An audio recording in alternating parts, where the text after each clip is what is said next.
Bismillahirrahmanirrahim. Alhamdulillahirabbil alamin. Allahumma salli wa sallim wa barik ala sayyidina Muhammadin wa ala alihi wa sahbihi ajma'in. Allahumma 'allimna ma yanfa'una wanfa'na bima 'allamtana wa zidna ilma. Allahumma la sahla illa ma ja'altahu sahla wa anta ya hayy ya qayyum taj'alul hazna idza syi'ta sahlan sahla. Ilahna anta maqsudana wa ridhaka matlubana a'tina mahabbatak wa ma'rifatak ya Allah. Para hadirin hadirat pendengar sekalian, Assalamualaikum warahmatullahi ta'ala wabarakatuh. Alhamdulillah, segala pujian kita panjatkan kehadrat Allah SWT atas segala nikmat yang telah diberikan, dikurniakan ke atas diri kita. Di antara nikmat yang besar, nikmat kita dipanjangkan umur dan ditemukan kita sekali lagi dengan bulan Ramadan yang penuh dengan keberkahan. Semoga Allah SWT memberkati masa kita dan semoga Allah menerima segala amalan-amalan dan juga usaha-usaha kita. Amin ya rabbal alamin. Para pendengar, seperti mana kita sedia maklum, Ramadan kita pada kali ini agak berbeza andai kita bandingkan dengan tahun-tahun yang lalu. Kita mungkin rasa sedikit kesedihan, mungkin kita rasa sedikit perbezaan dalam suasananya dengan kita tak dapat hadir ke masjid untuk kita menunaikan solat sunat tarawih, untuk kita berbuka, untuk kita bersahur, untuk kita berqiyamul lail dan sebagainya. Semestinya ada impak dengan perbezaan yang kita tak terjangkau, tak terfikir, yang berlaku pada kita untuk Ramadan pada tahun ini. Akan tetapi alhamdulillah ala kulli hal, semuanya ada hikmahnya. Mungkin di antara hikmah terjadinya perkara-perkara ini yang Allah Taala menentukan buat diri kita untuk Ramadan pada tahun ini adalah mungkin untuk kita lebih fokus, untuk kita lebih memberi tumpuan dengan ibadah kita di dalam rumah. Masih lagi kita berpeluang untuk kita memperbanyakkan ibadah, memperbanyakkan kebaikan dan juga pahala kita dalam bulan Ramadan ini. Bukan bermaksud kita tak boleh pergi masjid, Ramadan kita pun menjadi kurang. Tidak, Ramadan masih berterusan, kebaikan dalam Ramadan itu masih berterusan, dan semoga Allah Ta'ala kurniakan kita taufik dalam kita melakukan ibadah-ibadah, dalam kita ketaatan, dalam kita mentaati Allah Subhanahu Wa Ta'ala. Maka hadirin hadirat sekalian, pada sesi kali ini izinkan saya untuk kita kongsikan bersama sebagai satu tazkirah yang berhubung kait dengan Al-Quran Al-Karim. Apabila kita sebutkan ataupun kita dengarkan Al-Quran, semestinya ia amat sinonim dengan bulan Ramadan, dan begitu juga sebaliknya. Dan apabila kita menyentuh dalam bab Al-Quran Al-Karim, semestinya ada cara-cara untuk kita membacanya dalam ibadah kita ini, dan semestinya untuk ibadah-ibadah lain juga.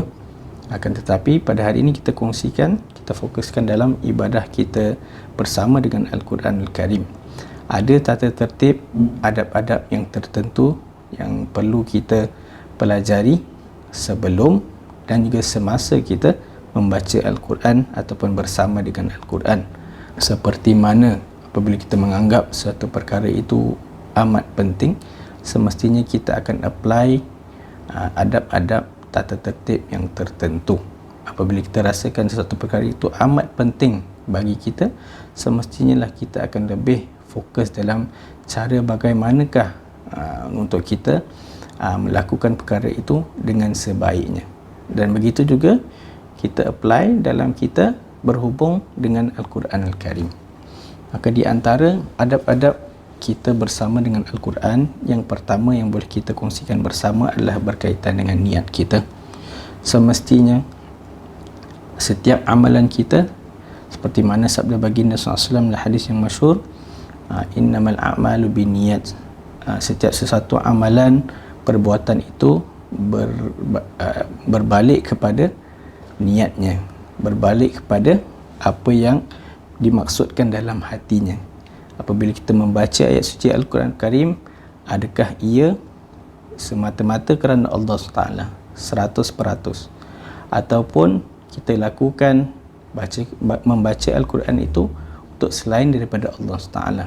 Mungkin kadang-kadang kita mulakan dengan niat yang baik, tapi along the way kita dengan baca tu boleh terjadi niat kita itu orang kata tu dia terbelok sedikit lah, dia pergi tempat lain sekejap, na'udzubillah. Kita tak mahu perkara itu berlaku, dan kita buat perkara tersebut bukan kerana Allah Taala semata-mata. Bagaimana caranya? Di antaranya mungkin kita baca Al-Quran kerana Allah, tapi dalam masa yang sama kita juga adalah sedikit percentage dalam hati kita tu, kita nakkan pujian daripada orang. Kita tidak mahu sebegitu. Kita mahukan tumpuan niat kita, keikhlasan kita semata-mata kerana Allah Taala, untuk mencari keredaannya, untuk mendapat ganjarannya. Kita tak mahukan kita lakukan satu perkara itu untuk perkara keduniaan. Andai itu yang kita mahukan, itu yang kita akan dapat. Akan tetapi ganjarannya kita tak boleh dapat. Kerana apa? Kita mahu ganjarannya di dunia, kita tak nak ganjarannya nanti. Kita mahu ganjarannya pujian orang. Contoh, kita nak orang puji semata-mata dalam bacaan Al-Quran kita, tak bolehlah kita nak dapat ganjaran kemudiannya. Kita sebutkan itu adalah kerana Allah. Kerana apa? Niat kita bila kita membaca bukan semata-mata kerana Allah Taala. Maka sebelum kita mulakan setiap ibadah, dan terutamanya dalam kita membaca Al-Quran, elakkan untuk kita niatkan untuk selain daripada Allah Taala. Disebutkan di antaranya bagaimana untuk pujian orang, untuk dinampakkan dirinya hebat dengan Al-Quran, ahli ibadah contoh, untuk dia mendapatkan habuan ataupun hadiah, untuk hiburan dan sebagainya. Kita tidak mahukan dalam kita membaca Al-Quran niat-niat sebegitu dicampurkan dengan keikhlasan kita kerana Allah SWT. Dan seterusnya di antara adabnya, selain daripada kita menyucikan dalaman kita, niat kita, keikhlasan kita, perlu juga kita apabila kita mahu membaca Al-Quran, kita bersihkan luaran kita dalam keadaan yang paling terbaik, iaitu dalam kita keadaan yang suci dan juga berwuduk. Dan dalam masa yang sama, kita usahakanlah jika kita berkesempatan untuk kita berpakaian yang sebaiknya. Andai kita sebelum membaca Al-Quran Al-Karim kita mahukan kita dalam keadaan yang sebaik-baiknya, dalam keadaan yang bersih, dalam keadaan yang cantik, dalam keadaan yang boleh kita tambahkan dengan wangi-wangian dan sebagainya. Ini semuanya sebenarnya akan meningkatkan semangat kita andai kita dalam keadaan situasi yang kita mampu melakukan perkara ini. Contohnya dalam rumah. Dalam rumah tu mudahlah kita nak fokuskan adab-adab ini. Kita boleh ambil wuduk, kita boleh tukar baju, kita boleh pakai minyak atar, kita boleh, kalau kita rajin, kita boleh bakar bukhur untuk mewangikan rumah kita dalam kita membaca Al-Quran, dan kita membersihkan sekeliling kita. Maka ini adalah perkara yang baik, dan ia akan menambahkan semangat kita bila kita membaca Al-Quran. Sehingga kan kadang-kadang kita baca berapa banyak muka surat kita tak sadar. Kerana apa? Kita dah mulakan dengan niat yang baik, kita dah mulakan dengan persiapan yang baik. Ini semua adab-adab sebelum kita membuka dan juga membaca Al-Quran Al-Karim. Dan sebaik-baik tempat sebenarnya memang di masjid lah. Disebutkan juga dalam kitab Imam An-Nawawi, kitab At-Tibyan, adalah tempat yang terbaik untuk kita membaca Al-Quran adalah dalam masjid. Kerana apa? Kerana di situlah tempat orang beribadah, bermunajat, membaca Al-Quran, mendirikan solat, berdoa dan sebagainya. Jadi itu adalah di antara tempat-tempat yang baik. Namun sebegitu, kita dalam keadaan yang orang kata tu nikmat kita tu ditarik sebentar lah. Moga-moga insya-Allah nikmat ini ditarik sebentar. Di mana kita ni perlulah duduk di rumah. Jadi bagaimana kita nak ke masjid? Tak boleh. Jadi di antaranya adalah kita sediakan satu tempat yang khusus untuk kita jadikan tempat ibadah kita. Kita letakkan sejadah di situ, kita baca Al-Quran di situ, mungkin kita berzikir di situ, kita solat di situ. Adalah satu satu perkara yang dianjurkan untuk kita khususkan andai ada tempat lah. Dari rumah kita ada tempat, kalau kita ada bilik ekstra, Alhamdulillah, boleh kita jadikan bilik tersebut bilik untuk kita solat, untuk kita baca Al-Quran dan sebagainya. Dan kemudiannya seterusnya adalah menghadap kiblat. Andai kita berpeluang untuk kita membaca Al-Quran menghadap ke kiblat, maka itulah sebaik-baiknya. Kalau kita tidak berpeluang, contohnya kita tengah jalan dan sebagainya, maka tak mengapa. Bahkan disebutkan Imam An-Nawawi dibolehkan kita baca Al-Quran itu meskipun kita sedang berjalan. Alangkah perkara yang baik sebenarnya, daripada dia berjalan melakukan perkara yang tidak bermanfaat, adalah lebih baik dalam dia meskipun tak menghadap kiblat sebagai contoh, tapi dia berjalan dalam keadaan membaca Al-Quran Karim. Dan di antara adab-adab semasa kita membaca Al-Quran, tahun permulaan adalah kita membaca ta'awuz. Kita minta lindungan Allah SWT daripada gangguan syaitan. Seperti mana kita dalam solat, sebelum kita ambil wuduk kita berta'awuz. Sebelum kita mendirikan solat kita berta'awuz. Sebelum kita baca Fatihah kita berta'awuz. Iaitu kita minta lindungan Allah SWT daripada gangguan syaitan. Kerana apa? Boleh saja bila kita melakukan sebuah ibadah itu, along the way itu kita akan diganggu. Contoh dalam solat, mulanya baik semua dan sebagainya, tapi dalam sedang solat itu diganggu, distracted lah orang kata tu. Begitu juga dalam Al-Quran, kita baca mula kita semangat, dah semua adab kita dah apply, tapi datang saja ada gangguan-gangguan. Contoh, kita lepas 10 minit baca Quran, mata kita dah start tengok tempat lain ke, kita tengok handphone ke, kita tengok jam dan sebagainya. Kita mahukan tumpuan kita pada Al-Quran, dan juga kita fokuskan kepada bacaan kita itu. Dan gitu juga disunatkan untuk kita baca basmalah pada setiap, terutamanya pada setiap awal surah. Dan di antara adabnya juga adalah kita khusyuk dan juga kita tadabbur dalam kita membaca Al-Quran. Dalam sebuah firman Allah SWT dalam surah Sad, a'udzubillahi minasyaitonir rajim, kitabun anzalnahu ilaika mubarakun liyadabbaru ayatihi wa liyatadhakkara ulul albab. Shadaqallahu azim. Allah SWT berfirman, kitabun, iaitu Al-Quran, anzalnahu, kami turunkan ia kepadamu, mubarakun, satu kitab iaitu Al-Quranul Karim, diturunkan dengan penuh keberkahan dan penuh kebaikan, liyadabbaru ayati, untuk ditadabbur, untuk diperhatikan keterangan-keterangannya. Al-Quran itu diturunkan bukan sekadar untuk mengambil kebaikan keberkahannya. Seperti mana kita tahu, apabila kita membaca Al-Quran, meskipun kita tak faham, kita baca satu huruf itu diberikan ganjaran kebaikan 10 kebaikan. Kalau 3 huruf, alif lam mim, sabda baginda SAW, secara mafhumnya iaitu alif lam mim, 3 huruf. Jadi berapa ganjarannya? 30. Kerana alif itu 10 ganjarannya, lam 10 ganjaran, dan juga mim 10 ganjarannya, meskipun kita tak faham.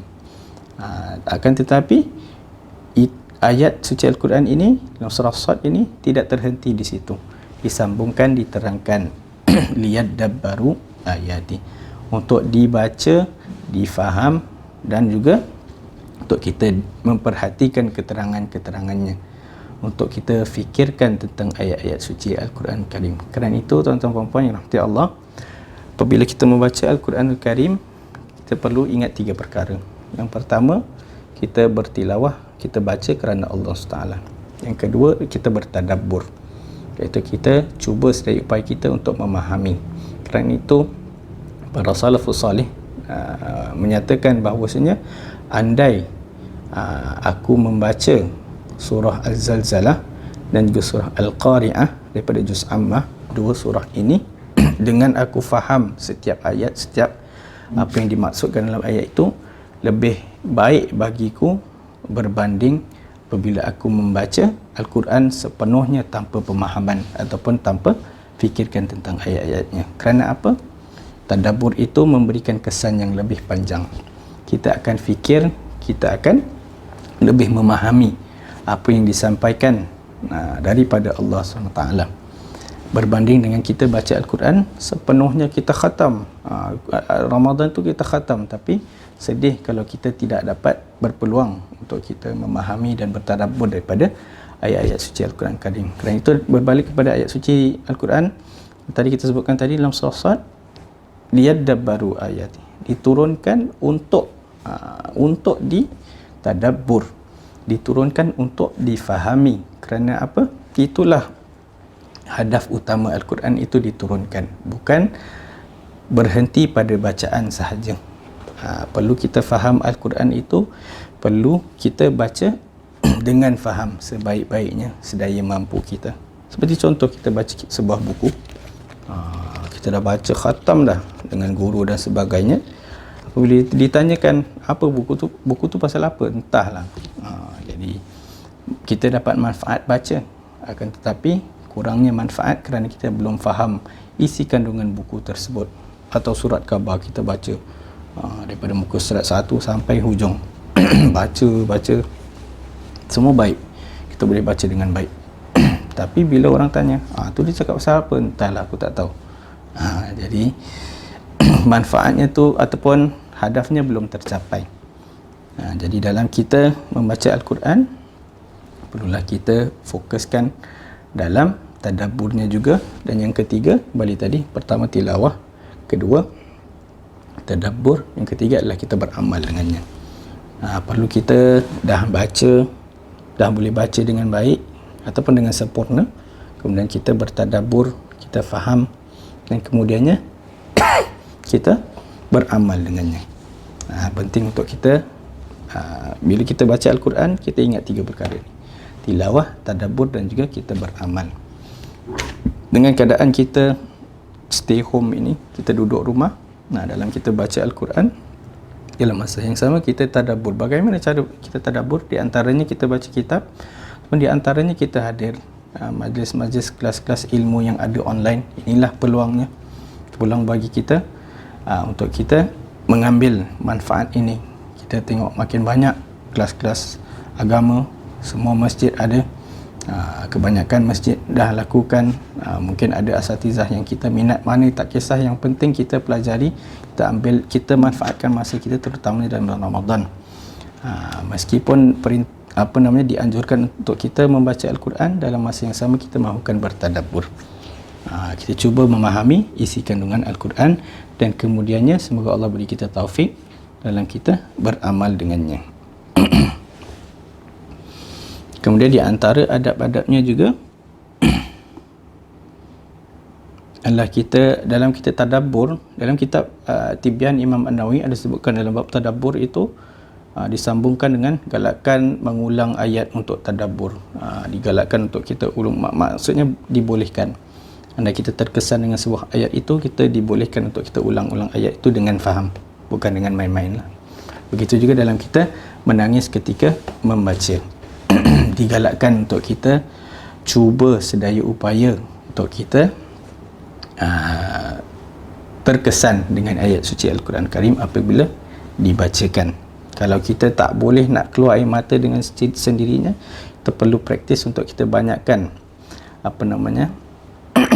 bertafakur apabila ayat suci Al-Quran itu dibacakan ataupun didengarkan, dan kemudian kita praktis sehingga kan hati kita ni lembut dan juga kita suka pada mendengar ayat-ayat suci Al-Quran Karim. Di antara adabnya juga adalah dengan kita tartil, baca dengan baik, dengan tajwid, waratil Quran tartilah, dengan kita tahu tajwidnya, panjang pendeknya, waqafnya. Inilah perkara yang penting. Kita tak boleh terus kita baca macam tu saja. Ini adalah ilmu yang perlu untuk kita pelajari iaitu ilmu tajwid. Sebagai rumusan, para pendengar sekalian, dalam bulan Ramadan, dalam bulan Al-Quran ini adalah peluang keemasan untuk kita kembali eratkan hubungan kita dengan Allah SWT. Inilah masanya untuk kita memperbaiki hubungan kita dengan Al-Quranul Karim. Bagaimanakah cara-caranya? Di antaranya adalah kita applykan, kita cuba sedaya upaya untuk kita beramal dengan adab-adab yang baru kita sebutkan tadi dengan sedaya mampu kita, dengan niat kita yang ikhlas, dengan persiapan kita yang rapi untuk kita menyucikan diri kita, dengan pelbagai adab-adab sementara ataupun semasa kita membaca Al-Quran. Ini semua akan memperbaiki hubungan kita dengan Al-Quran. Moga-moganya ada keberkahan di dalam usaha kita, di dalam kesungguhan kita untuk beramal dengan adab-adab ini. Allah Subhanahu Wa Taala kurniakan kita taufik dan istiqamah dalam kita membaca Al-Quran dan kita bertadabbur dengan Al-Quran dan juga kita beramal dengannya. Kerana tidak memadai untuk kita sekadar membaca Al-Quran tanpa kita memahaminya, dan tidak memadai juga apabila kita memahami Al-Quran Al-Karim itu kita tidak melakukan sesuatu dengannya. Maka kita bermohon kepada Allah SWT dalam bulan yang penuh dengan keberkahan ini, semoga Allah SWT berikan kita petunjuk, hidayah dan kemudahan dalam kita kembalikan hubungan kita dengan Al-Quran ini dengan sebaik mungkin. Dan kita tidak mahu juga Al-Quran kita ataupun kita bersama dengan Al-Quran ini berakhir apabila Ramadan meninggalkan kita. Kita mahukan hubungan kita dengan Al-Quran tetap berterusan sepanjang hayat kita, insya-Allah. Amin ya rabbal alamin. Maka alhamdulillah, itulah sikit sebanyak perkongsian kita dalam sesi ini. Semoga ada je manfaat yang boleh kita raihkan bersama. Semoga Allah Subhanahu Wa Taala mempermudahkan urusan kita dan bimbing kita dalam kita mencintai Al-Quran Al-Karim. Semoga Allah Subhanahu Wa Taala kurniakan kita semangat yang berterusan dalam kita mempelajari isi kandungan Al-Quran Al-Karim.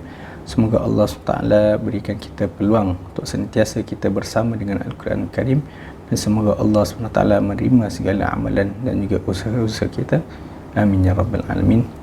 Faqulu qawli hadza astaghfirullahal azim li wa lakum. Wassalamualaikum warahmatullahi taala wabarakatuh.